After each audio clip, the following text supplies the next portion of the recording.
पिछले कोविड सीगा हमेशा देखा कि शॉर्टफॉल्स रहते जितों जितों पैसा इकट्ठा करना है, प्रॉपर्टी टैक्स हो गया या बिल्डिंग MTP डिपार्टमेंट हो गया, पैसा इकट्ठा करते हैं किते ये वाला हालत नहीं भी आमदनी ठियानी तो खर्चा रुपया का ऑपरेशन ਇਹਦੇ 'ਚ ਕੋਈ ਸ਼ੱਕ ਨਹੀਂ ਹੈ ਕਿ ਜਿੰਨੇ ਕੁ ਸਾਡੇ ਖਰਚੇ ਉਹਦੇ ਮੁਕਾਬਲੇ ਰੈਵਨਿਊ ਕਲੈਕਸ਼ਨ ਬਹੁਤ ਘੱਟ ਆ ਜੀ। ਔਰ ਉਹਦੇ ਲਈ ਅਸੀਂ ਲੋਕਾਂ ਨੂੰ ਸੁਚੇਤ ਕਰ ਰਹੇ ਹਾਂ, ਲੋਕਾਂ ਨੂੰ ਪ੍ਰੈਸ਼ਰਾਈਜ਼ ਨਹੀਂ ਕਰ ਰਹੇ, ਸੁਚੇਤ ਕਰ ਰਹੇ ਹਾਂ। ਤੁਸੀਂ ਦੇਖਿਆ ਕਿ ਇੱਕ ਵਾਰੀ ਪਹਿਲਾਂ ਤੁਹਾਡੇ ਸ਼ਹਿਰ ਦੀਆਂ ਸੜਕਾਂ ਬਣੀਆਂ ਸੀ, ਉਦੋਂ ਬੜਾ ਰੌਲਾ ਪਿਆ ਸੀ। ਅੱਜ ਤੋਂ ਕੋਈ 10 ਸਾਲ ਹੀ ਹੋ ਚੱਲੇ ਆ ਕਿ ਜਦੋਂ 100 ਕਰੋੜ ਰੁਪਏ ਦੀ ਇੱਕ ਜ਼ਮੀਨ ਦਾ ਟੋਟਾ ਵੇਚਿਆ ਗਿਆ ਸੀ ਤੇ ਉਹਦੇ ਅਗੇਂਸਟ ਬਣਾ। ਹਾਂਜੀ ਹਾਂਜੀ। ਸ਼ਹਿਰ ਦੀ ਸਭ ਤੋਂ ਵੱਡੀ ਸਮੱਸਿਆ ਮੇਰੇ ਸਭ ਤੁਸੀਂ ਕਿਹੜੀ ਸਮਝਦੇ? ਦੇਖੋ, ਸ਼ਹਿਰ ਦੇ ਵਿੱਚ ਕੋਈ ਐਸ ਸੱਚ ਜਿਹੜੀ ਕਾਰਪੋਰੇਸ਼ਨ ਦੀ ਜ਼ਿੰਮੇਵਾਰੀ ਹੁੰਦੀ ਹੈ ਉਹ ਹੁੰਦੀ ਆ ਲੋਕਾਂ ਨੂੰ ਪਾਣੀ, ਸੀਵਰੇਜ, ਸਟਰੀਟ ਲਾਈਟ, ਸਫਾਈ ਤੇ ਸੜਕਾਂ ਮੁਹੱਈਆ। ਸੜਕਾਂ ਤੇ ਅਵਾਰਾ ਪਸ਼ੂ, ਮੈਂ ਅਵਾਰਾ ਕੁੱਤੇ, ਅਵਾਰਾ ਸੂਰ। ਕਾਰਪੋਰੇਸ਼ਨ ਕੋਈ ਇੰਨੇ ਬੰਦੇ ਨਹੀਂ ਹੈਗੇ ਕਿ ਕਦੀ ਕੁੱਤੇ ਫੜਨ ਚੱਲ ਜਾਣ, ਕਦੀ ਸੂਰ ਫੜਨ ਚੱਲ ਜਾਣ। D4 न्यूज़ देख रहे तमाम दोस्तों को दीपक भंडारी का नमस्कार। आज हम पहुंचे हैं मेयर नगर निगम के ऑफिस में। 2 दिन बाद यानी कि 26 मार्च को नगर निगम का बजट पेश होने जा रहा है। हमारे साथ हैं मेयर करणजीत सिंह रिंटू। इनसे बात करेंगे आखिरकार कितने का ये बजट है, कितना। आपको ये बता दें कि नगर निगम के बजट में ही ये तय किया जाता है कि ये पैसा कहाँ कहाँ शहर के विकास पर खर्च होगा, कहाँ किस चीज़ की मुरम्मत होगी और क्या क्या तमाम चीज़ें। हमारे साथ हैं मेयर करणजीत सिंह रिंटू। से बात करते हैं। मेरे साहब सत श्री अकाल जी। ਸਤਿ ਸ਼੍ਰੀ ਅਕਾਲ ਜੀ। मेरे साहब थोड़ा दसना जो 26 मार्च ਨੂੰ ਤੁਸੀਂ ਬਜਟ ਲੈ ਕੇ ਆ ਰਹੇ ਹੋ, ਕਿੰਨੇ ਦਾ ਬਜਟ ਹੈ ਤੇ ਉਹਦੇ 'ਚ ਕਿਆ ਕਿਆ ਕਿੰਨਾ ਵਿਕਾਸ ਲਈ ਹੈ ਤੇ ਕਿੰਨਾ ਪੈਸਾ ਕਿੱਥੋਂ ਆਏਗਾ ਤੇ ਕਿੱਥੇ ਖਰਚ ਹੋਏਗਾ? ਦੇਖੋ, ਇਹ ਜਿਹੜਾ ਬਜਟ ਸਾਡਾ ਲਗਭਗ 450 ਕਰੋੜ ਰੁਪਏ ਦਾ ਔਰ ਇਹਦੇ 'ਚ ਜਿੰਨੇ ਵੀ ਸਾਡੇ ਕਾਰਪੋਰੇਸ਼ਨ ਨੇ ਖਰਚੇ ਕਰਨੇ ਹੁੰਦੇ ਉਹਦੇ ਵਿੱਚ ਕਵਰ ਨੇ ਔਰ ਜਿੰਨਾ ਵੀ ਅਸੀਂ ਰੈਵਨਿਊ ਇਕੱਠਾ ਕਰਨਾ ਉਹ ਸਾਰਾ ਕੁਝ ਬਜਟ ਦੇ ਵਿੱਚ ਹੁੰਦਾ। ਸੋ ਉਹਦੇ ਵਿੱਚ ਜਿੱਦਾਂ ਤੁਸੀਂ ਦੇਖਿਆ ਕਿ ਹੁਣ ਸਾਡਾ ਸਾਰਾ ਹੀ ਪੁਰਾਣਾ ਫਾਈਨੈਂਸ਼ੀਅਲ ਈਅਰ ਪੂਰੇ ਦਾ ਪੂਰਾ ਕੋਵਿਡ ਦੀ ਵਜ੍ਹਾ ਦੇ ਨਾਲ ਇਹਦੇ ਵਿੱਚ ਰੈਵਨਿਊ ਨਹੀਂ ਸਾਡਾ ਇਕੱਤਰ ਹੋ ਪਾਇਆ ਔਰ ਹੋਰ ਸਾਡੇ ਖਰਚੇ ਵੀ ਬਹੁਤ ਸਾਰੇ ਵਧੇ ਕਿਉਂਕਿ ਜਦੋਂ ਕੋਈ ਮੁਸ਼ਕਿਲ ਸਮਾਂ ਆਉਂਦਾ ਤਾਂ ਉਹਦੇ ਵਿੱਚ ਖਰਚੇ ਵੀ ਵੱਧਦੇ ਨੇ। ਪਰ ਸਾਨੂੰ ਇਸ ਗੱਲ ਦਾ ਮਾਣ ਹੈ ਕਿ ਸਾਰੇ ਸਾਡੇ ਕਰਮਚਾਰੀਆਂ, ਅਧਿਕਾਰੀਆਂ ਨੇ, ਸਾਡੇ ਕੌਂਸਲਰ ਸਾਥੀਆਂ ਨੇ ਬੜੇ ਵਧੀਆ ਤਰੀਕੇ ਨਾਲ ਕੰਮ ਕੀਤਾ ਔਰ ਅਸੀਂ ਲੋਕਾਂ ਨੂੰ ਸਾਰੀਆਂ ਸਹੂਲਤਾਂ ਦੇਣ 'ਚ ਕਾਮਯਾਬ ਹੋਏ ਹਾਂ। ਜਿੱਥੋਂ ਤੱਕ ਮੈਂ ਦੱਸਣਾ ਚਾਹੁੰਦਾ ਕਿ ਲਗਭਗ ਸਾਡਾ 17 ਤੋਂ 18 ਕਰੋੜ ਰੁਪਇਆ ਹਰ ਮਹੀਨੇ ਸਾਡਾ ਖਰਚਾ ਵਾ, ਜਿਹਦੇ 'ਚ ਤਨਖਾਹਾਂ, ਜਿਹੜੀ ਸਾਡੀ ਕੂੜਾ ਉਠਾਉਣ ਵਾਲੀ ਕੰਪਨੀ ਆ ਉਹਦੇ ਪੈਸੇ, ਸਵੀਪਿੰਗ ਦੇ ਪੈਸੇ, ਵਰਕਸ਼ਾਪ ਦਾ ਡੀਜ਼ਲ ਜਾਂ ਹੋਰ ਸਾਰੇ ਖਰਚੇ, ਜਿਹੜੀ ਸਾਡੀ ਕਮਿਟਡ ਲਾਇਬਿਲਿਟੀ ਹੈ ਮੰਥਲੀ ਸਾਨੂੰ ਕੋਈ 17 ਤੋਂ 18 ਕਰੋੜ ਰੁਪਇਆ ਚਾਹੀਦਾ ਹੁੰਦਾ। ਔਰ ਮੈਨੂੰ ਇਹ ਦੱਸ ਕੇ ਖੁਸ਼ੀ ਹੋ ਰਹੀ ਹੈ ਕਿ ਜਦੋਂ ਦਾ ਅਸੀਂ ਟੇਕ ਓਵਰ ਕੀਤਾ ਉਦੋਂ ਦੀ ਇੱਕ ਵੀ ਤਨਖਾਹ ਅਸੀਂ ਲੇਟ ਨਹੀਂ ਹੋਣ ਦਿੱਤੀ, ਇੱਕ ਵੀ ਕੰਮ ਨਹੀਂ ਰੁਕਣ ਦਿੱਤਾ ਔਰ ਜਿਹੜਾ ਕੂੜਾ ਚੁੱਕਣ ਵਾਲੀਆਂ ਕੰਪਨੀਆਂ ਦਾ ਜਾਂ ਸਵੀਪਿੰਗ ਵਾਲੇ ਜਾਂ ਕਿਸੇ ਦਾ ਵੀ ਉਹ ਅਸੀਂ ਬਿਲਕੁਲ ਰੈਗੂਲਰ ਭੁਗਤਾਨ ਕੀਤਾ, ਕਿਸੇ ਨੂੰ ਇੱਕ ਦਿਨ ਦੀ ਵੀ ਕੋਈ ਪ੍ਰੋਬਲਮ ਨਹੀਂ ਆਉਣ ਦਿੱਤੀ। ਔਰ ਸਾਡਾ ਇੱਕ ਬਹੁਤ ਵੱਡਾ ਤੁਸੀਂ ਕਹਿ ਲਓ ਇੱਕ ਲਿਟਮਸ ਟੈਸਟ ਸੀਗਾ ਜਿਹੜਾ ਸਾਡਾ ਕੋਵਿਡ ਕਾਲ ਸੀਗਾ। ਕੋਵਿਡ ਕਾਲ ਦੇ ਵਿੱਚ ਬਹੁਤ ਸਾਰੇ ਸਾਡੇ ਖਰਚੇ ਵੱਧ ਗਏ। ਸਾਨੂੰ ਸਪਰੇਮੈਨ ਰੱਖਣੇ ਪਏ, ਸਾਨੂੰ ਡਿਸਇਨਫੈਕਟੈਂਟ ਸਪਰੇ ਲੈਣੇ ਪਏ, ਹੋਰ ਕਈ ਕਿਸਮ ਦੇ ਗਲਵਜ਼, ਮਾਸਕ, ਬਹੁਤ ਸਾਰੇ ਸਾਨੂੰ ਜਿੱਥੇ ਸਾਡਾ ਰੈਵਨਿਊ ਡਿਪ ਕਰ ਗਿਆ ਉੱਥੇ ਸਾਡੇ ਖਰਚੇ ਵੱਧ ਗਏ ਜੀ। ਪਰ ਉਹ ਸਾਰੀ ਇੱਕ ਮੈਂ ਸਮਝਦਾ ਕਿ ਸਾਰੇ ਹੀ ਸਾਡੇ ਇੱਕ ਕਾਰਪੋਰੇਸ਼ਨ ਦੇ ਪਰਿਵਾਰ ਨੇ, ਸਾਡੇ ਸਾਰੇ ਸਾਥੀਆਂ ਨੇ ਰਲ ਕੇ ਕੰਮ ਕੀਤਾ ਔਰ ਜਿਹੜੇ ਸਾਰੇ ਖਰਚੇ ਨੇ ਉਹਨਾਂ ਨੂੰ ਬੜੇ ਚੰਗੇ ਤਰੀਕੇ ਦੇ ਨਾਲ ਅਸੀਂ ਘਟਾਇਆ ਔਰ ਪੈਸੇ ਦੇ ਜਿਹੜੇ ਸਾਡੇ ਫੰਡ ਸੀ ਉਹਨਾਂ ਦਾ ਬੜਾ ਇੱਕ ਆਪਟੀਮਮ ਯੂਜ਼ ਕੀਤਾ ਔਰ ਕਿਤੇ ਵੀ ਕਿਸੇ ਨੂੰ ਕੋਈ ਮੁਸ਼ਕਲ ਨਹੀਂ ਆਉਣ ਦਿੱਤੀ। ਦੇਖੋ ਉਹ ਤਾਂ ਦੇਖੋ ਪਿਛਲੇ ਸਾਲ ਤੁਹਾਡਾ ਬਜਟ ਮੇਰਾ ਖਿਆਲ ਕਰੀਬ 370 ਕਰੋੜ ਦਾ ਸੀਗਾ, ਇਸ ਵਾਰੀ ਤੁਸੀਂ 450 ਕਰੋੜ 70 ਕਰੋੜ ਲਗਭਗ ਵੱਧ ਗਿਆ ਜੀ। ਉਹਨੇ ਪਿਛਲੀ ਵਾਰੀ ਵੀ ਸਾਡਾ ਇੰਨਾ ਸੀ, ਉਹਦੇ ਵਿੱਚ ਕਈ ਚੀਜ਼ਾਂ ਜਦੋਂ ਸਾਡਾ ਚੰਡੀਗੜ੍ਹ ਤੋਂ ਵੈਟ ਹੋ ਕੇ ਆਉਂਦਾ ਉਹਦੇ 'ਚ ਕਈ ਚੀਜ਼ਾਂ ਜਿਹੜੀਆਂ ਉਹ ਕੱਟੀਆਂ ਜਾਂਦੀਆਂ ਨੇ।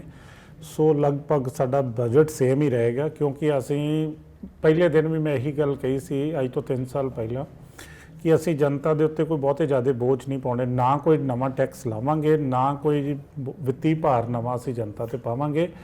ਇਹ ਬਿਨਾਂ ਕੋਈ ਟੈਕਸ ਲਾਏ ਤੋਂ ਜਨਤਾ ਨੂੰ ਸਹੂਲਤਾਂ ਦੇਣੀਆਂ ਇੱਕ ਸਾਡੇ ਵਾਸਤੇ ਚੈਲੰਜ ਸੀਗਾ। ਪਰ ਉਹ ਸਾਡੇ ਸਾਰੇ ਹੀ ਜਿਹੜੇ ਕਰਮਚਾਰੀ, ਅਧਿਕਾਰੀ, ਸਾਰੇ ਸਾਡੀ ਟੀਮ, ਕੌਂਸਲਰ ਸਾਥੀ ਸਾਰਿਆਂ ਨੇ ਬੜੇ ਇੱਕ ਸੂਝਵਾਨ ਤਰੀਕੇ ਨਾਲ ਕੰਮ ਕੀਤਾ ਔਰ ਅਸੀਂ ਬਿਨਾਂ ਜਨਤਾ ਦੇ ਉੱਤੇ ਕੋਈ ਵਿੱਤੀ ਬੋਝ ਪਾਏ ਅਸੀਂ ਸਾਰੇ ਕੰਮ ਜਿਹੜੇ ਨੇ ਉਹ ਬੜੇ ਚੰਗੇ ਤਰੀਕੇ ਨਾਲ ਪਰਫਾਰਮ ਕੀਤੇ। ਜਿੱਥੇ ਮੈਂ ਤੁਹਾਨੂੰ ਦੱਸ ਚੁੱਕਾ ਕਿ 18 ਕਰੋੜ ਰੁਪਏ ਇੱਕ ਮਹੀਨੇ ਦਾ ਕੱਢਣਾ ਕੋਈ ਸੌਖੀ ਗੱਲ ਨਹੀਂ ਹੈਗੀ, ਪਰ 18 ਕਰੋੜ ਰੁਪਏ ਹਰ ਮਹੀਨੇ ਇਸ ਕਾਰਪੋਰੇਸ਼ਨ ਦੇ ਉੱਤੇ ਖਰਚ ਕਰਨੇ, ਕਿਉਂਕਿ ਇਹ ਤਾਦੀ ਕਾਰਪੋਰੇਸ਼ਨ ਖੋਲ ਸਕਦੀ ਜੇ 18 ਕਰੋੜ ਰੁਪਇਆ ਤੁਹਾਡੇ ਜੇਬ ਦੇ ਵਿੱਚ ਹੈਗਾ ਤੇ ਇੱਕ ਮਹੀਨਾ ਚੱਲੇਗਾ। ਸੋ ਸਾਨੂੰ ਅਸੀਂ ਹਰ ਮਹੀਨੇ ਨਾ ਕੋਈ ਤਨਖਾਹਾਂ ਦੀ ਨਾ ਕਿਸੇ ਵੀ ਕਿਸਮ ਦੀ ਕੋਈ ਵੀ ਮੁਸ਼ਕਿਲ ਨਹੀਂ ਆਉਣ ਦਿੱਤੀ। ਉਸ ਤੋਂ ਇਲਾਵਾ ਡਿਵੈਲਪਮੈਂਟ ਪਿਛਲੀ ਸਰਕਾਰ ਨਾਲੋਂ, ਮੈਂ ਕੋਈ ਇਹ ਨਹੀਂ ਕਿ ਕਿਸੇ ਨੂੰ ਇੱਥੇ ਕ੍ਰਿਟੀਸਾਈਜ਼ ਕਰ ਰਿਹਾ, ਪਿਛਲੀ ਸਰਕਾਰ ਨਾਲੋਂ ਅਸੀਂ 6 ਗੁਣਾ ਵੱਧ ਕੀਤੀ। ਕਿੰਨਾ ਡਿਵੈਲਪਮੈਂਟ 'ਚ, ਜਿਸ ਪਿਛਲੇ ਸਾਲ ਦੀ ਗੱਲ ਕਰੀ ਤੇ ਕਿੰਨਾ ਪੈਸਾ ਤੁਸੀਂ ਡਿਵੈਲਪਮੈਂਟ ਦੀ? ਅਸੀਂ ਉਹਨਾਂ ਨੇ 100 ਤੇ ਕੋਈ 18 ਕਰੋੜ ਰੁਪਏ ਦੀ ਡਿਵੈਲਪਮੈਂਟ ਕੀਤੀ।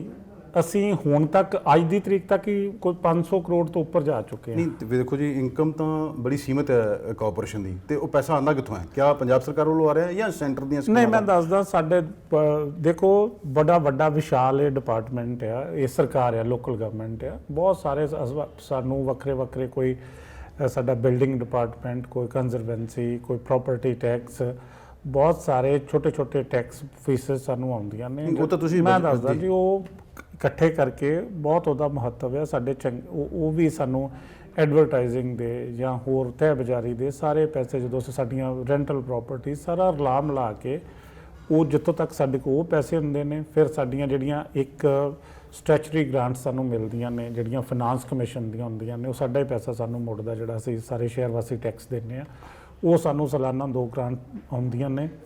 ਸੋ ਕੁੱਲ ਮਿਲਾ ਕੇ ਮੈਂ ਇਹ ਕਹਾਂਗਾ ਕਿ ਜਿੰਨੀਆਂ ਕਿ ਸਾਨੂੰ ਗ੍ਰਾਂਟਸ ਮਿਲਦੀਆਂ ਨੇ, ਉਨਾ ਕੁ ਫੰਡ ਜਿਹੜੇ ਨੇ ਉਹ ਕਾਰਪੋਰੇਸ਼ਨ ਆਪਣੇ ਵੱਲੋਂ ਵੀ ਕੰਟਰੀਬਿਊਟ ਕਰਦੀ ਹੈ। ਨਹੀਂ ਦੇਖੋ, ਤੇ ਸੋ ਉਹਦੇ ਵਿੱਚ ਸਾਰੇ ਰਲ ਮਿਲ ਕੇ ਕੰਮ, ਜਿੱਥੇ ਸਾਡੇ ਆਪਣੇ ਪੈਸੇ ਵੀ ਹੁੰਦੇ ਨੇ।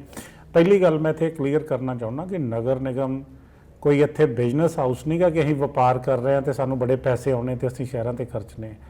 ਅਸੀਂ ਇੱਥੇ ਪਬਲਿਕ ਵੈਲਫੇਅਰ ਲਈ ਬੈਠੇ ਹਾਂ। ਜਿਹੜੀ ਇਹ ਲੋਕਲ ਗਵਰਨਮੈਂਟ ਹੈ, ਅਸੀਂ ਪਬਲਿਕ ਵੈਲਫੇਅਰ ਲਈ ਬੈਠੇ ਹਾਂ, ਬਿਜ਼ਨਸ ਕਰਨ ਲਈ ਨਹੀਂ ਬੈਠੇ ਕਿ ਇੰਨੇ ਪੈਸੇ ਬਣਾਏ, ਇੰਨੇ ਖਰਚੇ ਦਿੱਤੇ। ਸਾਨੂੰ ਬਹੁਤ ਸੋਚ ਸਮਝ ਕੇ ਜਨਤਾ ਤੇ ਬੋਝ ਪਾਉਣਾ ਪੈਂਦਾ, ਪਰ ਜਿਹੜੇ ਟੈਕਸਸ ਆਲਰੇਡੀ ਲੱਗੇ ਨੇ ਉਹਨਾਂ ਦਾ ਅਸੀਂ ਬਿਲਕੁਲ ਇੱਕ ਆਪਟੀਮਮ ਯੂਜ਼ ਕਰਦੇ ਹਾਂ। ਉਹਦੇ 'ਚ ਸਾਨੂੰ ਫਾਈਨਾਂਸ ਕਮਿਸ਼ਨ ਦੀਆਂ ਗ੍ਰਾਂਟ ਵੀ ਮਿਲਦੀਆਂ, ਔਰ ਸਾਨੂੰ ਹੁਣ ਇੱਕ ਗ੍ਰਾਂਟ ਜਿਹੜੀ ਉਹ ਸਾਨੂੰ ਪੰਜਾਬ ਸਰਕਾਰ ਵੱਲੋਂ, ਸਾਨੂੰ ਨਹੀਂ, ਉਹ ਸਾਰੇ ਕੌਂਸਟੀਚੁਐਂਸੀ ਵਾਈਜ਼ ਸਾਰੀਆਂ ਨੂੰ ਮਿਲੀ, ਔਰ ਉਹ ਸਾਡੇ ਡਿਪਟੀ ਕਮਿਸ਼ਨਰ ਸਾਹਿਬ ਦੇ ਪ੍ਰੈਰੋਗੇਟਿਵ 'ਚ ਇੱਕ ਕਮੇਟੀ ਆ DUIC, ਉਹਦੇ ਵਿੱਚ ਉਹ ਸਾਰੇ ਕੰਮ ਹੋਣੇ ਹੁੰਦੇ ਨੇ।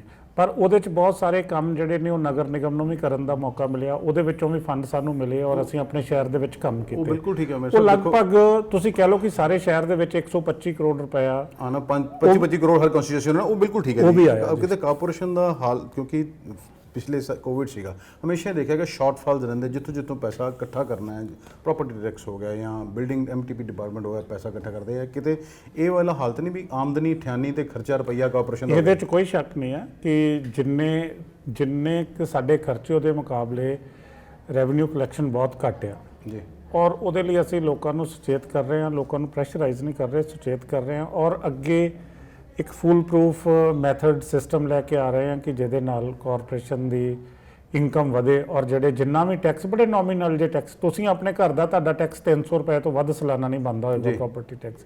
ਸੋ ਲੋਕਾਂ ਨੂੰ ਇੱਕ ਆਦਤ ਪਾਉਣੀ ਪਏਗੀ ਕਿ ਇਹ ਸਾਡਾ ਸ਼ਹਿਰ ਹੈ, ਜੇ ਅਸੀਂ ਟੈਕਸ ਦੇਵਾਂਗੇ ਸਾਫ਼ ਸੁਥਰਾ ਰਹੇਗਾ।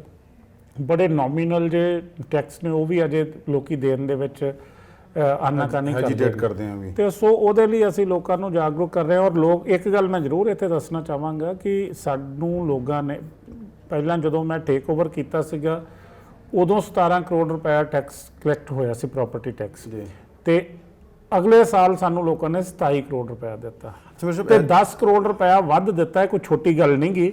17 ਕਰੋੜ ਦੇ ਨਾਲ ਨੂੰ ਅਸੀਂ 27 ਕਰੋੜ ਤੇ ਲੈ ਗਏ, ਬੜੀ ਵੱਡੀ ਸਾਡੀ ਅਚੀਵਮੈਂਟ ਸੀ। ਉਹ ਸਾਨੂੰ ਇਸ ਕਰਕੇ ਮਿਲਿਆ ਕਿ ਅੰਮ੍ਰਿਤਸਰ ਦੇ ਜਿੰਨੇ ਵੀ ਨਿਵਾਸੀ ਨੇ ਉਹਨਾਂ ਨੇ ਸਾਡੇ ਤੇ ਭਰੋਸਾ ਕੀਤਾ। ਉਹਨਾਂ ਨੂੰ ਇਸ ਗੱਲ ਦੀ ਅਸੀਂ ਤਸੱਲੀ ਦੇ ਲਈ ਸੀਗੀ ਕਿ ਜਿਹੜਾ ਤੁਹਾਡਾ ਇੱਕ ਪੈਸਾ ਵਾ ਉਹ ਡਿਵੈਲਪਮੈਂਟ ਤੇ ਔਰ ਬਿਲਕੁਲ ਉਹਦਾ ਸਦਉਪਯੋਗ ਕੀਤਾ ਜਾਏਗਾ, ਔਰ ਲੋਕਾਂ ਸਾਡੇ ਤੇ ਵਿਸ਼ਵਾਸ ਰੱਖਿਆ ਔਰ ਸਾਨੂੰ ਟੈਕਸ ਦਿੱਤੇ, ਔਰ ਅਸੀਂ ਵੀ ਉਹਨਾਂ ਪੈਸਿਆਂ ਨੂੰ ਬਹੁਤ ਚੰਗੇ ਤਰੀਕੇ ਨਾਲ ਯੂਜ਼ ਕੀਤਾ। ਕਿ ਬੜੀ ਦੁਨੀਆ ਦੇ ਉੱਤੇ ਇਹ ਮਹਾਂਮਾਰੀ ਆਈ ਸੀ, ਅਸੀਂ ਲੋਕਾਂ ਨੂੰ ਫੋਰਸ ਨਹੀਂ ਕੀਤਾ, ਸਾਨੂੰ ਟੈਕਸ ਵੀ ਬਹੁਤ, ਸਾਨੂੰ 50% ਦੇ ਕਰੀਬ ਹੀ ਕਿ ਕਲੈਕਸ਼ਨਸ ਹੋਈਆਂ। ਸਾਡੇ ਵਾਸਤੇ ਕਾਰਪੋਰੇਸ਼ਨ ਚਲਾਉਣੀ ਇੱਕ ਬਹੁਤ ਵੱਡਾ ਚੈਲੰਜ ਸੀ, ਪਰ ਇਹ ਗੁਰੂ ਰਾਮਦਾਸ ਜੀ ਦਾ ਸ਼ਹਿਰ ਆ, ਔਰ ਮੈਂ ਸਮਝਦਾ ਕਿ ਇੱਥੇ ਪਰਮਾਤਮਾ ਦੀ ਕਿਰਪਾ ਦੇ ਨਾਲ ਸਾਨੂੰ ਇਸ ਸਾਲ ਜਿਹਦੇ ਵਿੱਚ ਬਹੁਤ ਸਾਰਾ ਫਾਈਨੈਂਸ਼ੀਅਲ ਡਿਪ ਆਈ ਸੀਗੀ, ਪਰ ਸਾਨੂੰ ਕੋਈ ਮੁਸ਼ਕਿਲ ਨਹੀਂ ਆਈ। ਅਸੀਂ ਇਹ ਸਾਲ ਵੀ ਬਹੁਤ ਵਧੀਆ ਤਰੀਕੇ ਨਾਲ ਕੱਢਿਆ ਔਰ ਡਿਵੈਲਪਮੈਂਟ ਦੇ ਵਿੱਚ ਖੜੋਤ ਨਹੀਂ ਆਉਣ ਦਿੱਤੀ। ਡਿਵੈਲਪਮੈਂਟ ਪਹਿਲਾਂ ਨਾਲੋਂ ਵੀ ਵਧੀਆ ਤਰੀਕੇ ਨਾਲ। ਜੋ ਸਰ ਮੈਂ ਬਜਟ ਜਿੱਥੇ ਮੋਟਾ ਦੇਖਿਆ ਜੀ, ਨਜ਼ਰ ਮਾਰੀ ਹੈ, ਕਰੀਬ ਤੁਸੀਂ 17 ਕਰੋੜ ਰੁਪਏ ਸਿਰਫ 17 ਕਰੋੜ ਰੁਪਇਆ ਸਿਰਫ ਸੜਕਾਂ ਬਣਾਉਣ ਵਾਸਤੇ ਰੱਖਿਆ। 450 ਕਰੋੜ ਰੁਪਏ ਦਾ ਇਹ ਕਰੀਬ ਜੇ ਅਸੀਂ ਗੱਲ ਕਰ ਲਈ ਤੇ 3 ਜਾਂ 4% ਬਣਦਾ ਹੈ। ਬਾਕੀ ਪੈਸਾ ਜਿਵੇਂ ਤੁਸੀਂ ਦੱਸਿਆ ਵੀ 18 ਕਰੋੜ ਰੁਪਏ ਸਾਲ ਦਾ ਮਹੀਨੇ ਦਾ ਤੁਹਾਡਾ ਖਰਚਾ ਹੈ, 200 ਕਰੋੜ ਤੋਂ ਵੱਧ ਤੋਂ ਤੁਹਾਡੀਆਂ ਲਾਇਬਿਲਿਟੀਜ਼ ਨਿਕਲ ਜਾਂਦੀਆਂ। ਮੈਂ ਦੇਖੋ ਇਹਦੇ 'ਚ ਸਾਨੂੰ ਇਹ ਡਿਫਾਈਨ ਕਰਨ ਦੀ ਲੋੜ ਨਹੀਂ ਹੁੰਦੀ ਕਿ ਇਹ ਸੜਕਾਂ ਬਣਾਉਣ ਲਈ ਰੱਖਿਆ। ਇਹਦੇ 'ਚ ਅਸੀਂ ਡਿਵੈਲਪਮੈਂਟ ਪੈਸੇ ਰੱਖਣੇ ਹੁੰਦੇ ਆ। ਸਾਨੂੰ 3-4 ਕਿਸਮ ਦੇ ਪੈਸੇ ਹੁੰਦੇ ਨੇ ਕਿ ਸਾਡਾ ਰੈਵਨਿਊ ਕੀ ਹੈਗਾ, ਗ੍ਰਾਂਟਸ ਕੀ ਨੇ, ਲੋਨ ਕੀ ਨੇ, ਇਹ ਸਾਰੀਆਂ ਚੀਜ਼ਾਂ ਹੁੰਦੀਆਂ ਨੇ। ਪਰ ਉਹਦੇ ਅਗੇਂਸਟ ਜਿਹੜੇ ਅਸੀਂ ਖਰਚਨੇ ਉਹਦੇ 'ਚ ਇਹ ਨਹੀਂ, ਅਸੀਂ ਬਜਟ ਦੇ ਵਿੱਚ ਇਹ ਡਿਫਾਈਨ ਨਹੀਂ ਕੀਤਾ ਜਾਂਦਾ ਇਹ ਸੜਕ ਤੇ ਖਰਚਿਆ ਜਾਏਗਾ, ਇਹ ਕੁਰਸੀ ਤੇ ਖਰਚਾਂਗੇ, ਮੇਜ਼ ਤੇ ਖਰਚਾਂਗੇ। ਇਹ ਡਿਵੈਲਪਮੈਂਟ ਵਾਸਤੇ ਮੈਂ ਦੱਸ ਰਿਹਾ ਨਹੀਂ, ਨਾ ਉਹ ਡਿਵੈਲਪਮੈਂਟ, ਉਹ ਸਿਰਫ ਡਿਵੈਲਪਮੈਂਟ ਹੁੰਦੀ ਕਿ ਇੰਨੇ ਪੈਸੇ ਅਸੀਂ ਡਿਵੈਲਪਮੈਂਟ ਤੇ ਲਗਾ ਰਹੇ ਹਾਂ। ਡਿਵੈਲਪਮੈਂਟ 'ਚ ਸਾਰੇ ਕੰਪੋਨੈਂਟਸ ਆ ਜਾਂਦੇ, ਕੋਈ ਜਿੰਨੇ ਵੀ ਫੀਚਰ ਸਾਡੇ ਹੈਗੇ ਉਹ ਡਿਵੈਲਪਮੈਂਟ 'ਚ ਆ ਜਾਂਦੇ ਨੇ। ਸੋ ਇਸ ਕਰਕੇ ਮੈਂ ਤੁਹਾਨੂੰ ਦੱਸਣਾ ਚਾਹੁੰਦਾ ਕਿ ਹੁਣ ਸਾਡੀ ਹਾਊਸ ਦੀ ਮੀਟਿੰਗ ਆ, ਅਸੀਂ ਇਹਦੇ 'ਚ 50 ਕਰੋੜ ਰੁਪਏ ਦੀਆਂ ਸੜਕਾਂ ਪਾਸ ਕਰ ਰਹੇ ਹਾਂ। ਸੋ ਮੈਂ ਤੁਹਾਨੂੰ ਤੁਹਾਡੇ ਮਾਧਿਅਮ ਨਾਲ ਇਹ ਵੀ ਲੋਕਾਂ ਨੂੰ ਦੱਸਣਾ ਚਾਹੁੰਦਾ ਕਿ 50 ਕਰੋੜ ਰੁਪਏ ਦੀਆਂ ਸੜਕਾਂ ਅਸੀਂ ਪਾਸ ਕਰ ਰਹੇ ਹਾਂ ਇਸ ਹਾਊਸ ਦੀ ਮੀਟਿੰਗ 'ਚ, ਔਰ 50 ਕਰੋੜ ਰੁਪਏ ਦੀਆਂ ਇਹ ਸੜਕਾਂ ਅਸੀਂ ਲੋਕਾਂ ਨੂੰ ਬਣਾ ਕੇ ਦੇਣੀਆਂ। ਔਰ ਇਹ ਜਿਹੜਾ ਮੌਸਮ ਸਾਨੂੰ ਹੁਣ ਗਰਮੀਆਂ ਮਿਲਣੀਆਂ ਦੇ ਵਿੱਚ ਬਣਾ ਕੇ ਦੇਣੀਆਂ। ਇਸ ਤੋਂ ਇਲਾਵਾ 20 ਕਰੋੜ ਰੁਪਏ ਦੇ ਸਾਡੇ ਕੰਮ ਪਹਿਲਾਂ ਨੇ। ਕੁਝ ਹੋਰ ਸਾਰੀਆਂ ਕਨਸਟੀਚੁਐਂਸੀਜ਼ ਸਾਡੇ ਜਿਹੜੇ ਐਮਐਲਏ ਸਾਹਿਬਾਨਾਂ ਨੂੰ 25-25 ਕਰੋੜ ਮਿਲਿਆ ਸੀ, ਉਹਦੇ 'ਚ ਵੀ ਬਹੁਤ ਸਾਰੇ। ਸੋ ਲਗਭਗ ਜੇ ਸਾਰੇ ਪੈਸੇ ਅਸੀਂ ਲਾਵਾਂਗੇ ਤੇ ਇਸ ਸ਼ਹਿਰ ਦੀਆਂ ਸੜਕਾਂ 100 ਕਰੋੜ ਨੂੰ ਪਹੁੰਚਣਗੀਆਂ। ਜਿਵੇਂ ਪੈਸਾ ਬਹੁਤ ਲੱਗਦਾ ਜੀ ਸੜਕਾਂ ਤੇ ਕਾਰਪੋਰੇਸ਼ਨ ਖਰਚ ਕਰਦੀ ਹੈ ਹਰ ਸਾਲ। ਮਤਲਬ ਦੇਖਿਆ ਜਾਂਦਾ ਸੜਕਾਂ ਬਣਦੀਆਂ ਟੁੱਟ ਜਾਂਦੀਆਂ। ਇੱਕ ਕਿਉਂ ਨਾ ਇਹਦੀ ਫਾਰਮ ਕੀਤੀ ਗਈ ਸੀ, ਇਹਦੀ ਸੈਂਪਲਿੰਗ ਕਰਾਈ ਜਾਏ, ਜਿੱਥੇ ਸੜਕਾਂ ਦੀ ਸੈਂਪਲ ਟੈਸਟਿੰਗ ਹੋਏਗੀ, ਉਹਦੀ ਮੋਟਾਈ ਨਿਸ਼ਚਿਤ ਕੀਤੀ ਜਾਏਗੀ, ਸਾਰਾ ਕੁਝ। ਉਹ ਕਦੀ ਹੋਇਆ ਕੁਝ ਨਹੀਂ। ਸਾਰਾ ਕੁਝ ਹੁੰਦਾ ਪਰ ਉਹ ਫੋਲੋ ਅਪ ਨਹੀਂ ਹੁੰਦਾ। ਹੁਣ ਹੁੰਦਾ ਇਹ ਹੈ ਕਿ ਜਦੋਂ ਅਸੀਂ ਕਦੀ 1 ਕਰੋੜ ਦਾ ਕੰਮ ਕਰਾ ਲਿਆ, 2 ਦਾ ਕਰਾ ਲਿਆ, ਲੱਖ ਦਾ ਕਰਾ ਲਿਆ, 10 ਲੱਖ ਦਾ ਕਰਾ ਲਿਆ, ਕੁਆਲਿਟੀ ਨਹੀਂ ਆਉਂਦੀ। ਇਸ ਕਰਕੇ ਜਦੋਂ ਤੁਸੀਂ ਇੱਕ ਵੱਡਾ ਕੰਮ ਕਰਾਓਗੇ ਫਿਰ ਉਹਦੇ 'ਚ ਮਿਆਰੀ ਕੰਪਨੀ ਆ ਕੇ ਹਿੱਸਾ ਲੈਂਦੀਆਂ ਨੇ। ਫਿਰ ਇੱਕ ਜਦੋਂ ਵੱਡੀਆਂ ਕੰਪਨੀਆਂ ਕੰਮ ਕਰਦੀਆਂ ਨੇ ਉਹ ਕੁਆਲਿਟੀ ਨਾਲ ਕੰਪਰੋਮਾਈਜ਼ ਨਹੀਂ ਕਰਦੀਆਂ। ਉਹਨਾਂ ਕੋਲ ਇੰਪੋਰਟਡ ਮਸ਼ੀਨਰੀ ਹੁੰਦੀ ਆ, ਉਹਨਾਂ ਕੋਲ ਸਾਰੇ ਉਹ ਇੱਕ ਇਕਵਿਪਮੈਂਟ ਹੁੰਦੀ ਹੈ ਕਿ ਜਿਹਦੇ ਨਾਲ ਉਹ ਸੜਕਾਂ ਦੀ ਕੁਆਲਿਟੀ ਬਣਦੀ ਹੈ। ਸੋ ਇਸ ਕਰਕੇ ਸਾਡੇ ਕੋਲ ਵੀ ਗਲਤੀ ਹੋਈ, ਪਰ ਹੁਣ ਅਸੀਂ ਇਹੀ ਕਿਹਾ ਕਿਉਂਕਿ ਸਾਨੂੰ ਹੁੰਦਾ ਕਿ ਜਿੰਨੇ ਪੈਸੇ ਆਉਂਦੇ ਅਸੀਂ ਕੰਮ ਕਰਾਉਣੇ। ਪਰ ਹੁਣ ਅਸੀਂ ਕੋਸ਼ਿਸ਼ ਕਰ ਰਹੇ ਹਾਂ ਕਿ ਸਾਰੇ ਦਾ ਸਾਰਾ ਇੱਕ ਇਕੱਠਾ ਜਿਹੜਾ DPR ਬਣਾ ਕੇ ਇਸ ਸ਼ਹਿਰ ਦੀ ਡਿਵੈਲਪਮੈਂਟ ਇੱਕ ਮਿਆਰੀ ਕੰਪਨੀ ਤੋਂ ਕਰਾਈ ਜਾਵੇ। ਕਿਉਂਕਿ ਜਦੋਂ ਕੰਪੀਟੀਸ਼ਨ ਹੁੰਦਾ ਚੰਗੇ ਕਿਸਮ ਦੇ ਲੋਕ, ਫਿਰ ਚੰਗੀਆਂ ਕੰਪਨੀਆਂ ਹਿੱਸੇਦਾਰੀ 'ਚ ਆਉਂਦੀਆਂ ਨੇ ਤੇ ਫਿਰ ਚੰਗਾ ਕੰਮ ਹੁੰਦਾ। ਕੋਈ ਕੰਸਟਰਕਟਿਵ ਪਲਾਨ ਮਤਲਬ ਤੁਸੀਂ ਪੂਰਾ ਲੈ ਕੇ ਆ ਰਹੇ ਹੋ? ਬਿਲਕੁਲ ਲੈ ਕੇ ਆ ਰਹੇ ਹਾਂ। ਔਰ ਉਹਦੇ ਲਈ ਤੁਸੀਂ ਦੇਖਿਆ ਕਿ ਇੱਕ ਵਾਰੀ ਪਹਿਲਾਂ ਤੁਹਾਡੇ ਸ਼ਹਿਰ ਦੀਆਂ ਸੜਕਾਂ ਬਣੀਆਂ ਸੀ, ਉਦੋਂ ਬੜਾ ਰੌਲਾ ਪਿਆ ਸੀ। ਅੱਜ ਤੋਂ ਕੋਈ 10 ਸਾਲ ਹੀ ਹੋ ਚੱਲੇ ਆ ਕਿ ਜਦੋਂ 100 ਕਰੋੜ ਰੁਪਏ ਦੀ ਇੱਕ ਜ਼ਮੀਨ ਦਾ ਟੋਟਾ ਵੇਚਿਆ ਗਿਆ ਸੀ ਤੇ ਉਹਦੇ ਅਗੇਂਸਟ ਬਣਿਆ। ਪਰ ਅੱਜ ਸਾਨੂੰ ਇਸ ਗੱਲ ਦੀ ਵੀ ਖੁਸ਼ੀ ਹੈ ਕਿ ਅਸੀਂ ਬਿਨਾਂ ਕਾਰਪੋਰੇਸ਼ਨ ਦੀ, ਬਿਨਾਂ ਗੁਰੂ ਦੀ ਨਗਰੀ ਦੀ ਕੋਈ ਜ਼ਮੀਨ ਵੇਚੇ ਅਸੀਂ ਲਗਭਗ 50 ਕਰੋੜ ਦਾ ਇੱਕ, 20 ਕਰੋੜ ਦਾ ਇੱਕ, 70 ਕਰੋੜ ਰੁਪਏ ਦਾ ਕੰਮ ਤੇ ਅਸੀਂ ਇਹ ਸੜਕਾਂ ਦਾ ਕਰ ਦੇਣ ਲੱਗੇ। ਇਸ ਤੋਂ ਇਲਾਵਾ ਹੋਰ ਜਿੱਦਾਂ ਮੈਂ ਦੱਸ ਚੁੱਕਾ ਕਿ 5 ਕਨਸਟੀਚੁਐਂਸੀਆਂ 'ਚ ਸਾਰੇ ਵੱਖਰੇ ਅਸੀਂ ਬਿਨਾਂ ਕੋਈ ਗ੍ਰਾਂਟ ਤੋਂ, ਬਿਨਾਂ ਕਿਸੇ ਜ਼ਮੀਨ ਵੇਚੇ ਤੋਂ ਇਹ ਲਗਭਗ ਅਸੀਂ ਵੀ ਕੋਈ 100 ਕਰੋੜ ਨੂੰ ਹੀ ਪੈਣ ਜਾਣਾ। ਸਾਰੀਆਂ 25 ਕਰੋੜ ਅਲੱਗ ਹੈ, 70 ਕਰੋੜ ਤੁਹਾਡਾ ਇਹ ਬਿਲਕੁਲ ਜੀ। ਅਤੇ ਅਸੀਂ ਕਾਰਪੋਰੇਸ਼ਨ ਆਪਣੀ ਜੇਬ ਦੇ ਵਿੱਚੋਂ ਇਸ ਸਾਰੇ ਸ਼ਹਿਰ ਦੀਆਂ ਜਿਹੜੀਆਂ ਲੀਡਿੰਗ ਰੋਡਸ ਨੇ ਉਹ ਸਾਰੀਆਂ ਬਣਾ ਕੇ ਦੇਗੀ। ਕੋਈ ਬਜਟ 'ਚ ਕੋਈ ਇਸ ਵਾਰੀ ਕੋਈ ਅਧਿਕਾਰ ਦੇਖੋ, ਤੁਸੀਂ ਟਾਰਗੇਟ ਦਿੱਤੇ ਜਾਂਦੇ ਨੇ ਹਰ ਵਾਰੀ, ਕੋਈ ਇਸ ਵਾਰੀ ਕੋਈ ਰਿਸਪੌਂਸਿਬਿਲਟੀ ਫਿਕਸ ਕਰਨ ਦੀ ਗੱਲ ਕੀਤੀ ਜਾ ਰਹੀ ਹੈ ਵੀ ਜਿਹੜਾ ਟਾਰਗੇਟ ਅਚੀਵ ਨਹੀਂ ਕਰੇਗਾ ਜਾਂ ਜੇ ਕਿਸੇ ਦੇ ਖਿਲਾਫ ਕੋਈ ਕਰਪਸ਼ਨ ਦਾ ਚਾਰਜ ਲੱਗੇਗਾ ਉਹਦੇ ਖਿਲਾਫ ਕੁਝ ਕਾਰਵਾਈ ਹੋਵੇਗੀ? ਦੇਖੋ ਇਹ ਸਾਰੀਆਂ ਚੀਜ਼ਾਂ ਲਈ ਤੇ ਗਵਰਨਮੈਂਟ ਰੂਲਸ ਪਹਿਲਾਂ ਹੀ ਡਿਫਾਈਨ ਨੇ। ਜਿੱਥੇ ਹੁਣ ਕਮੀਆਂ ਪੇਸ਼ੀਆਂ ਪਾਈਆਂ ਜਾਣਗੀਆਂ ਉਹਨਾਂ ਦੀ ਅਕਾਊਂਟੇਬਿਲਿਟੀ ਫਿਕਸ ਕੀਤੀ ਜਾਏਗੀ। ਔਰ ਇਹ ਐਗਜ਼ੈਕਟਿਵ ਦਾ ਕੰਮ ਆ। ਅਸੀਂ ਕਮਿਸ਼ਨਰ ਸਾਹਿਬਾਂ ਨੂੰ ਵੀ ਮੈਂ ਇਹੀ ਕਹਾਂਗਾ ਕਿ ਹੁਣ ਥੋੜਾ ਇਹਨਾਂ ਦੇ ਉੱਤੇ ਸਖਤੀ ਕਰਕੇ ਜਿੱਥੇ ਜਿਹਦੀ ਵੀ ਕੋਈ ਨੈਗਲੀਜੈਂਸੀ ਹੈ ਉਹਨਾਂ ਨੂੰ ਅਸੀਂ ਅਕਾਊਂਟੇਬਲ ਜ਼ਰੂਰ ਬਣਾਵਾਂਗੇ। ਤੇ ਇਹ ਮੀਟਿੰਗ ਜਿਹੜੀ ਤੁਹਾਡੀ ਹੋ ਰਹੀ ਹੈ 26 ਮਾਰਚ ਨੂੰ, ਕਿੰਨੇ ਵਜੇ ਮੀਟਿੰਗ ਸ਼ੁਰੂ ਹੋਣੀ ਤੇ ਕਿੰਨੇ ਵਜੇ? ਇਹ 3 ਵਜੇ ਹੋਏਗੀ। ਸਾਡੀ ਹਾਊਸ ਦੀ ਬਜਟ ਦੀ ਮੀਟਿੰਗ ਵੀ ਔਰ ਬਜਟ ਦੇ ਨਾਲ ਅਸੀਂ ਜਨਰਲ ਹਾਊਸ ਦੀ ਮੀਟਿੰਗ ਵੀ ਕਰਨ ਜਾ ਰਹੇ ਹਾਂ। 2 ਮੀਟਿੰਗ ਹੋਣਗੀਆਂ। ਮਤਲਬ ਕਾਫੀ ਲੰਬੀ ਚੱਲੇਗੀ ਇਸ ਵਾਰੀ?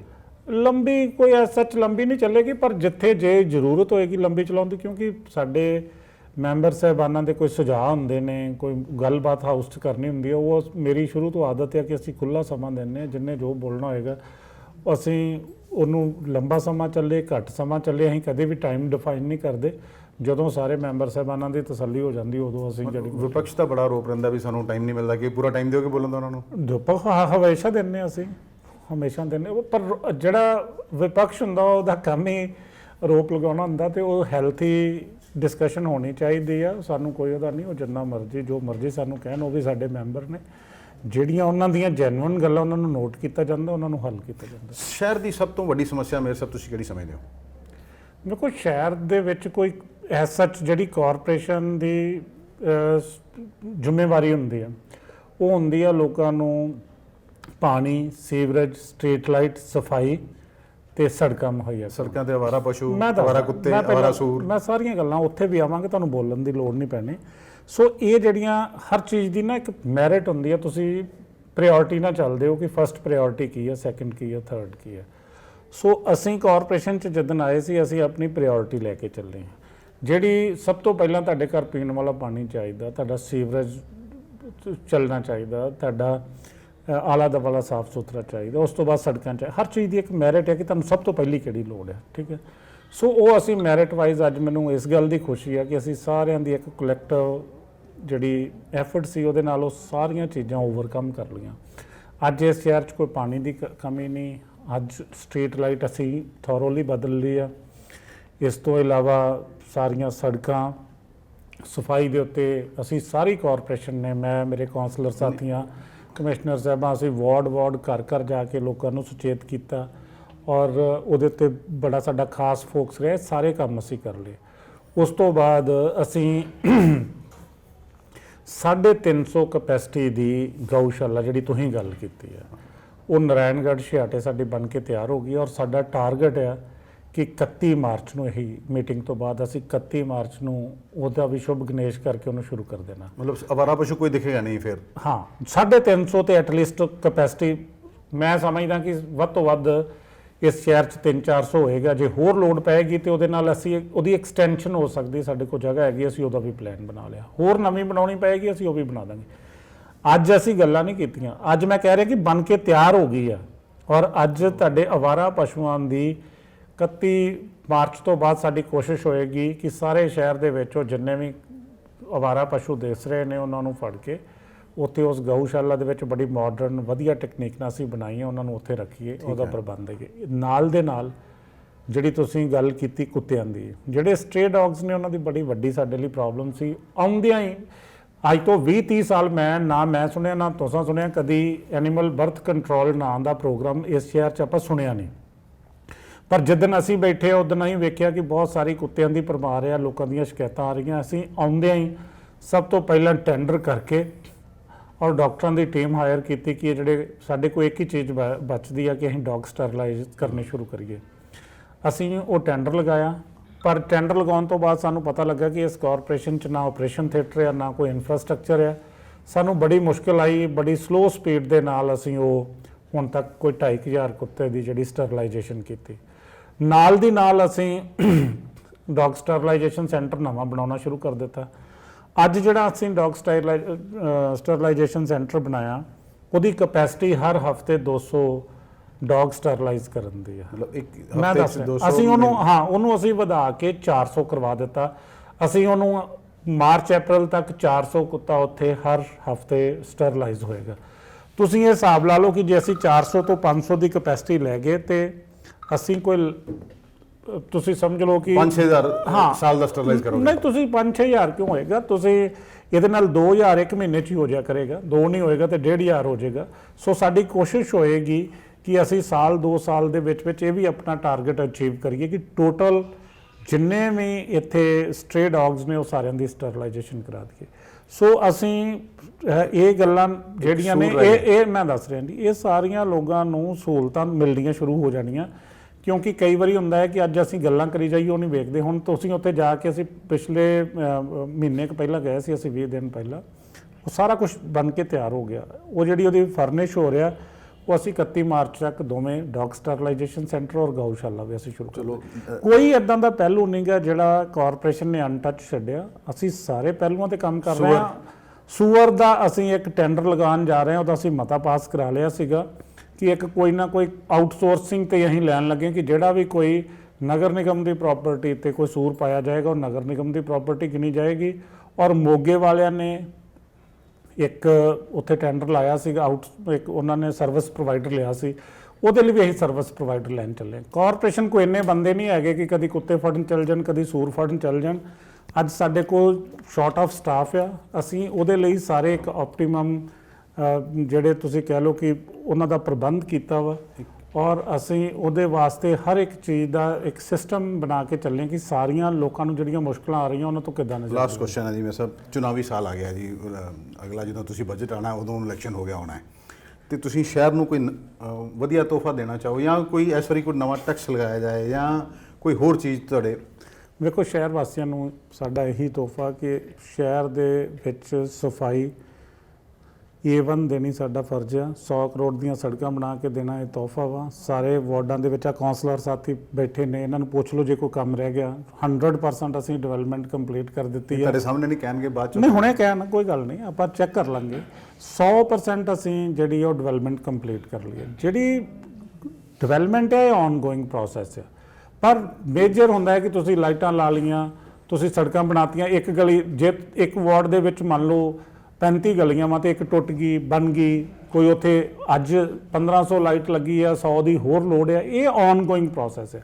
ਪਰ ਇੱਕ ਵਾਰੀ ਅਸੀਂ ਜਨਰਲੀ ਜਿਹੜੀਆਂ ਲੋਕਾਂ ਨੂੰ ਮੁਸ਼ਕਲਾਂ ਆ ਰਹੀਆਂ ਸੀ ਉਹ ਸਾਰੀਆਂ ਓਵਰਕਮ कर लीं। चलिए, धन्यवाद हमारे साथ बात करने के लिए। ये थे मेयर करमजीत सिंह रिंटू। परसों 26 मार्च को बजट जो पेश करने जा रहे हैं, करीब 450 करोड़ का ये बजट है। इनका दावा है कि 31 मार्च तक शहर के जो गौशाला नई बनी है वहाँ पर शिफ्ट कर दिए जाएंगे। हम मानते हैं कि हो सकता है इनको 1 महीना और लग जाए, लेकिन ये समय ही बताएगा शहर से आवारा पशुओं की समस्या दूर होती है या नहीं। कुत्तों को लेकर उन्होंने बात की है भी स्टरलाइजेशन बढ़ाई गई है और हर महीने जो है 1,500 से 2,000 कुत्तों की स्टरलाइजेशन की जाएगी। इस हिसाब से तो उम्मीद की जा सकती है कि आने वाले समय में कुत्तों की संख्या कम होगी। अमृतसर से D4 न्यूज़ के लिए दीपक भंडारी की खास रिपोर्ट।